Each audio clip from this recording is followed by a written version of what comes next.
अस्सलाम वालेकुम, आप देख रहे हैं इसमें जामिया ऑफिशियल। आज जुमेरात है 27 अगस्त 2026। ये हमारा सुबह का खुसूसी व्लॉग। मेहरबानी चैनल पसंद आए सब्सक्राइब फरमाएं, मैं आपका बहुत शुक्रगुजार हूंगा। सन है पिम्स, वो हकायक जो छुपाए गए या मंजर आम पर नहीं लाए गए, और फिर इस अफसोसनाक तरीन वाक़े के ऊपर मेरे मुल्क के सियासतदान, चाहे हुकूमत की हो, अपोजिशन की हो, इन्होंने किस किस्म के बयान दिए, ये बड़ा अहम है कि वो आपसे मैं शेयर करूं। इंक्वायरी करने वाले कौन है? पहले भी कुछ अर्सा पहले यहाँ आग लगी, फिर क्या हुआ, इस पर बात होगी और तफसील से होगी। लेकिन जो सुबह का व्लॉग हमारे दोस्त देखते हैं, उन्होंने कहा कि इंटरनेशनली बहुत अहम डेवलपमेंट्स हैं, आप कुछ दिनों से उस पर व्लॉग को उसमें हिस्सा नहीं बना रहे। तो गुजारिश है कि बहुत इंपॉर्टेंट डेवलपमेंट्स वहाँ भी हो चुकी हैं। एक तो अमेरिका और चीन कशीदगी की जानिब जाते दिखाई देते हैं। वजह, अमेरिकी इंतजामिया ने एतराफ़ कर लिया है कि चीनी हैकर्स ने नासा से लेकर स्टेट डिपार्टमेंट और उनकी जस्टिस डिपार्टमेंट और कुछ खुफिया एजेंसियों को जो सिस्टम है उसे हैक करने की कामयाब कोशिश की। अमेरिकी जवाब क्या होगा? दूसरा, चीन कुछ जदीद हथियारों के तजुर्बे कर रहा है, ऐसे मिसाइल जो अमेरिका तक मार कर सकते हैं, जिनका रास्ता बदला जा सकता है, और वो भी सिलसिले की कड़ी मालूम होती है। और तीसरी हम डेवलपमेंट, ये जो अमेरिका और सऊदी अरब के बीच सिविल न्यूक्लियर डील का किस्सा था जो हमने बयान किया था, उसमें एक बार फिर अमेरिकी सदर ट्रंप ने वो शर्त आयद कर दी है जिसका हम सबको डर था। वो है कि हम आपके साथ ताउन करेंगे जौहरी तवानाई के हुसूल में, लेकिन इब्राहिम अकॉर्ड इसराइल को तस्लीम करना होगा। इस पर बात होगी, लेकिन सबसे पहले सबसे अहम मुद्दा जो पिम्स का सानिया है। दो चार गुजारिशात मैं आज ये भी बता दूं कि ये जो आज़ाद कश्मीर में जिस तरह का इंतखाब हुआ, उसके बाद जो नून लीग जीती, अब इनके अंदर भी कुछ बगावत के और कुछ तजादात के सबूत सामने आ रहे हैं कि अगला वज़ीर-ए-आज़म कौन होगा। दो नाम थे, एक के बारे में खबर दिन भर चलती रही, दूसरे के बारे में रात को पता चला कि इसको वज़ीर-ए-आज़म बनाया जाएगा, जो कि इलेक्ट नहीं हुए, टेक्नोक्रेट सीट पे आए। वहाँ पे ये मामला हो सकता है आज़ाद कश्मीर के कानून के मुताबिक। ये कहानी बाद में। पिम्स, ये हादसा नहीं है, महज हादसा नहीं है, ये एक कत्ल है, और इसके ज़िम्मेदार वो तमाम अनासिर, वो तमाम अफसरान, वो तमाम वज़रा, सिस्टम का हिस्सा, वो तमाम ज़िम्मेदार जिनके ताबे सिस्टम चलता है। मैंने कल शाम के व्लॉग में सेनेगाल से लेके, जो गरीब अफ्रीकी मुल्क है, तबाह हाल है, ट्यूनिस से लेके, पुर्तगाल से लेके, बरतानिया से लेके भारत, तमाम ममालिक में ऐसे ही वाक़यात की मिसालें सुनाई थी कि बाद में उन वज़रा ने इस्तीफ़ा दिया शर्म से और गफलत का मुर्तकिब होने के बाद, या उनसे इस्तीफ़ा लिया गया। हमारे यहाँ ये रिवायत नहीं है। मेरी इत्तला के मुताबिक मुस्तफ़ा कमाल, उनसे शायद वज़ीर-ए-आज़म नहीं मिले, उनसे पूछा गया कि क्या आपने इस्तीफ़ा दिया था, वज़ीर-ए-आज़म ने कबूल नहीं किया, उनके इस पे मैं नो कमेंट करूँगा। वो बल्कि बाद में सूबों के मामला पे बात करते रहे कि गवर्नेंस मॉडल चल नहीं रहा। सवाल ये पैदा होता है कि आप सब हुकूमत का हिस्सा हैं और उसके फेलियर को भी गर्दान रहे हैं, लेकिन हिम्मत करके इस्तीफ़ा भी नहीं देते। ख्वाजा आसिफ ने जो सिलसिले में गुलकारियाँ खिलाई हैं, वो भी मैं आपको सुनाता हूँ कि ये हुकूमत का हिस्सा लोग ये बातें कर रहे हैं, तो फिर आम बंदा क्यों समझे कि निज़ाम चल रहा है, जब आप खुद उसके ऊपर सवाल उठा रहे हैं। ये अजब इन्होंने एक नया वारदात का तरीका ढूंढा हुआ है कि while being part of the government ये ऐसी तनकीद करेंगे आवाम की पजीराई लेने के लिए कि जी बड़ा बड़ा इसमें बड़ी कोताही, बड़ा फलां हुआ, लेकिन खुद कुछ नहीं करना। जिम्मेदार आप हैं। पहले साल इमरान खान की हुकूमत खत्म हुई, आपकी हुकूमत आई, फिर इलेक्शन हुआ, फिर आपकी हुकूमत आई, 4 साढ़े 4 साल तो हो गए। जिम्मेदारी कब लेंगे आप? लेकिन ये जो मैं कह रहा हूँ, ये कत्ल है, ये इसी वजह से है। और ये अफसोसनाक वाक़या जो है, इसमें एक बड़ा अहम पहलू है जो रह गया ज़ेरे बहस लाने में।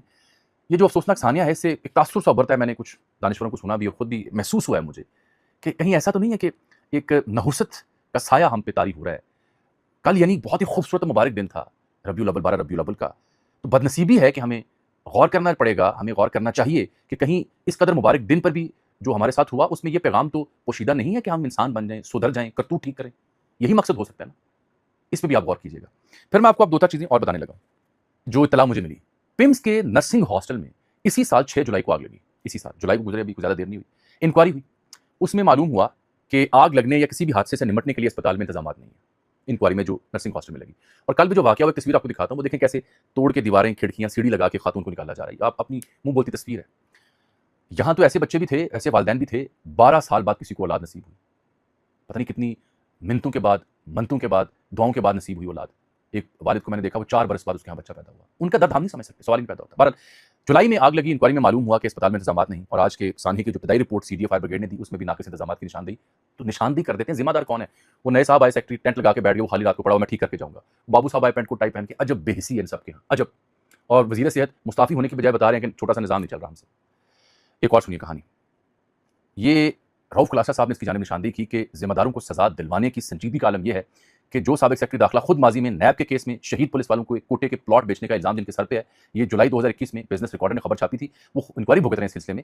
वो अब खुद इंक्वायरी अफसर तैनात हुए हैं, शाहिद साहब जो हैं। कल का मुलज़िम फैसला करेगा, आज का मुलज़िम कौन है ना, सितम ज़रीफ़ी। और फिर जून 2023 में यही शहबाज शरीफ साहब प्राइम मिनिस्टर थे, पिम्स के एग्जीक्यूटिव डायरेक्टर भी शायद यही थे। उस वक्त हीट स्ट्रोक का इशू हुआ, 4 अफराद लाए गए, अस्पताल का एसी काम नहीं कर रहा था, मरीजों की जान चली गई। आज उसी एसी की खराबी की वजह से कल 14 मासूम जाने गई। गफलत, नाकिस इंतजामात, निशानदेही, इंक्वायरी कमेटी और ख़त्म। 85 में ये पिम्स का अस्पताल जब बना, 5 लाख आबादी थी, अब 50 लाख हो चुकी। मुस्तफ़ा कमाल साहब इसी अस्पताल के फ़यूज़ बरक़ात कल परसों पार्लियामान में पढ़े थे कि बहुत ज़बरदस्त है, खान साहब के केस को डिस्कस करते हैं। वो कहानी बयान करता हूँ कि अब ये 16 सितंबर तक इसकी गूंज जाएगी। ये पीटीआई के हल्के ही समझ रहे हैं कि पहले तो वज़ीर-ए-आज़म ने कहा सीटी स्कैन की एंजियोग्राफी की मशीन नहीं चल रही, ख़राब है। फिर उसके बाद उनको जिस तरह से पिम्स लाया गया उसके ऊपर पीटीआई को शुकूक व शुबहात हुए और कहा गया तौहीन अदालत हुई। फिर ये सानिया हो चुका, तो सीएम आफरीदी भी बोल पड़े। तो अब ये 16 सितंबर तक इसकी गूंज जाएगी जब अब बेंच बैठेगा। इसका एक सियासी पहलू भी है। बहरहाल एक जियो की रिपोर्टर दुआ मिर्ज़ा दिन भर इसको कवर करती रही। पार्किंग में उनकी गाड़ी खड़ी थी, मैंने उनको सुना तो उनको उनकी गाड़ी वहाँ से चोरी करने की कोशिश की गई। बहरहाल बड़ी मुश्किल से गाड़ी बच गई। उन्होंने पुलिस वालों को बताया तो उन्होंने आगे से कहा कि शुक्र करें आपकी गाड़ी बच गई। ये हाल है हमारा। अब आ जाएं जो हमारे सियासतदानों ने बातें की हैं। ये असद कैसर साहब ने और सीएम सुहेल आफरीदी ने जो बात की, ट्वीट इनकी मैं आपको दिखा भी देता हूँ। असद कैसर कहते हैं हुकूमत इमरान को शिफा की बजाय पिम्स मुंतकिल करने की पर जिद थी। शायद हुकूमत को पिम्स की सहूलियात ज़्यादा ही उन पर एतमाद है। अफसोस आज पिम की नर्सरी में पेश आने वाले दिलखराश वाक़िया अस्पताल की सूरत हाल सबके सामने अयां की। डॉक्टर्स ने इमरान खान की सीटी एंजियोग्राफी तजवीज़ की मगर सितम ज़रीफ़ी कि पिम्स की मशीनें अरसे-दराज से ख़राब हैं। हुकूमत की नाक़िस कारकर्दगी पर बात कर रहे हैं। सीएम सुहेल आफरीदी ने कहा कि जहाँ भाग होने वाले ये बच्चे ना किसी एहतजाज में गए, ना किसी जंग का हिस्सा, ना किसी जलसे का। ये तो अपनी बात भी नहीं कह सकते थे। आखिर किसी न किसी की गफलत जरूर है। कुछ रोज कबल इमरान खान को भी इसी अस्पताल लाया गया। शायद उनके लिए भी कुछ जाल बिछाया गया था और उन्हें भी किसी हादसे की आड़ में नुकसान पहुंचाना चाहते थे। वल्लाहु आलम। ठीक, ये दो बयान हो गए। बिलावल साहब का बयान सुने। माएँ अपने बच्चों को 9 माह इसलिए कोख में नहीं रखती कि किसी की गफलत के नतीजे में पैदा होते ही वो जिंदा जल जाएं। वफाकी दारुल हुकूमत में 14 नौमौलूद बच्चों की जो शहादत हुई वो बदतरीन सानिया है, जिनकी उम्मीदों के चिराग रोशन होते ही बुझा दिए गए। वो बेबस बाप इंसाफ मांग रहे हैं। ठीक, अब ख्वाजा आसिफ साहब आ जाते हैं। ख्वाजा आसिफ साहब ने पहले लिखा कि पाकिस्तान तहरीक इंसाफ सियासत चमकाने के लिए गटर की गहराई में भी जाना पड़े तो दरेग नहीं करेंगे। पिम्स की ट्रेजेडी को केपी के सीएम अपने लीडर के चेकअप से जोड़ रहे हैं। सियासत वतन में इतनी पस्ती और जिल्लत का शिकार नहीं हुई थी। बानी इमरान खान की सेहत पर तमाम तर सवाल उनकी बहनों की प्रेस कॉन्फ्रेंस में खत्म हो जाने चाहिए थे, मगर रंगबाजी जारी है। ये लोग चाहते हैं कि इमरान खान के मामला गंभीर और मखदूश रहें ताकि इनका मीटर चलता रहे। ठीक है, खाय साहब का बयान मैंने आपको पढ़ दिया। खाय साहब का एक और बयान सुने, यहां से बात शुरू होती है। पिम्स का अंधोनाक वाकया मुजरिमाना लापरवाही का नतीजा है। इंक्वायरी कमेटी आला रेपुटेशन की मालिक है, लेकिन अगर सारे इस्लामाबाद में इस सारे सेक्टर यानी अस्पतालों की इंक्वायरी की जाए तो खौफनाक हकायक सामने आएंगे। ये खाय साहब अपोजिशन रहनुमा तो नहीं है, ये तो हुकूमत के वज़ीर दिफा नहीं है। ये कह रहे हैं कि अगर तमाम अस्पतालों की इंक्वायरी करें तो खौफनाक हकायक सामने आएंगे। इससे क्या मुराद है? इससे वही मुराद है कि निज़ाम नहीं चल रहा, निज़ाम सिस्टम कोलैप्स नहीं हो रहा, सिस्टम जा रहा है। बस ये नजर रखें। अब उसमें तब्दीली कब आती है, कैसे आती है, यही तो रोना है। सिस्टम अगर चल रहा होता तो ये जुलाई में आग लगी थी, इंक्वायरी हुई थी, ठीक कर लिया जाता। 2023 में 4 बंदे हीट स्ट्रोक से यहाँ आए थे, उसके बाद दारू कर लिया जाता। लेकिन सिस्टम हो तो एक्शन होना। ये है इस सारे वाक़े का निचोड़ जो मैं आपकी खिदमत में पेश कर रहा हूँ। पिम्स अस्पताल के सानिया के ऊपर जो मैंने अर्ज़ की कि ये सिर्फ सानहानी कत्ल है। वसी शाह याद आए, रात के उन्होंने मुझे भेजा ताज़ा कलाम, वो लाशों का व्यापार करते रहेंगे, इधर लोग मरते हैं, मरते रहेंगे। ज़बान बात करने से जाती रहेगी, अगर बात करने से डरते रहेंगे। उधर माएँ बच्चों को रोया करेंगी, इधर वो तिजोरी को भरते रहेंगे। ये अजब एक सानिया है जिसका मैंने आपके सामने जिक्र किया। लेकिन आगे चलते हैं। ज़ाहिर सी बात है, हमारे देखने वाले कहते हैं कि बात छोटी किया करूँ। आगे डेवलपमेंट बड़ी खौफनाक है, जिसमें एक तो रॉयटर्स ने खबर ये दे दी है कि ट्रंप ने सऊदी अरब के साथ जो सिविल न्यूक्लियर जौहरी मुआहिदा है उसकी तस्दीक तो की, लेकिन ज़ाहिर बात है कांग्रेस से उससे अप्रूवल चाहिए, तो कांग्रेस भेजा उसने मंडे को। लेकिन उसके जो क्लोज एड हैं वो रॉयटर्स को नाम लिए बगैर कह रहे हैं कि रियाज़ के ऊपर पाबंदी ये है कि वो इसराइल को रिकग्नाइज़ करे। ये मुआहिदा काबिल अमल उसी सूरत होगा जब सऊदी अरब इसराइल के साथ ताल्लुकात मामूल पे लाए। ये अमेरिका की शर्त है।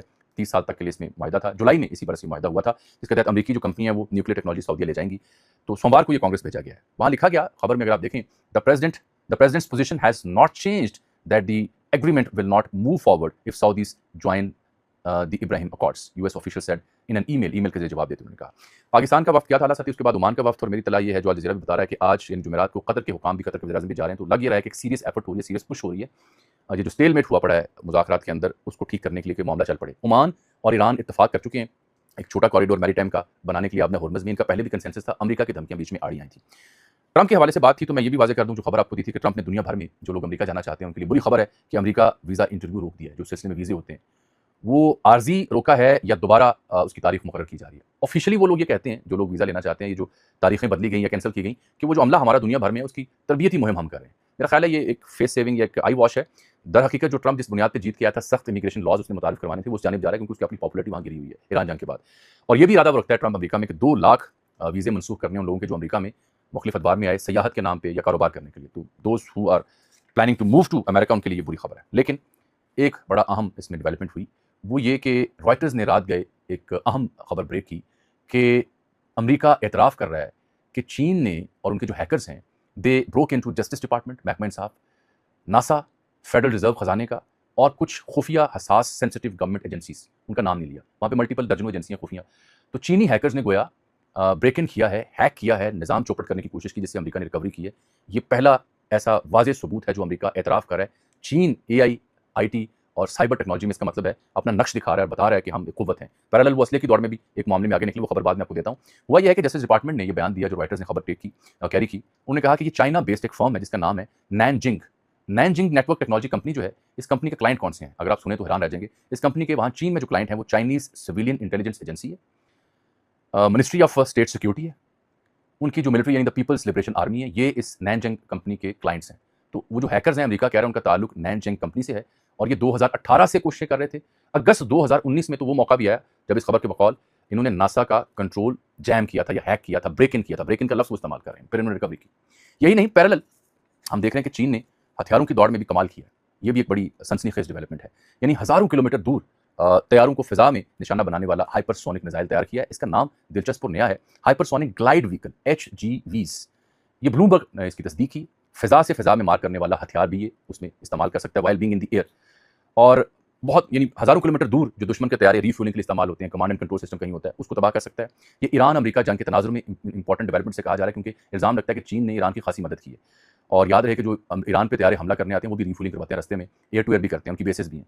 ये हाइपरसोनिक जो ग्लाइडेड व्हीकल है, DF-17 मिसाइल, ये कोई 2414 किलोमीटर तक मार कर सकता है, और बहरुल काहिल से, यानी जो गवाम जजीरा है अमेरिका का, जहाँ उनकी बेस है, वहाँ तक। एक इस खबर में मालूम हुआ कि चीन का सबसे दूर मार करने वाला जो मिसाइल है उसका नाम है DF-27। ये 8000 किलोमीटर तक दूर मार कर सकता है, यानी अमेरिकी रियासत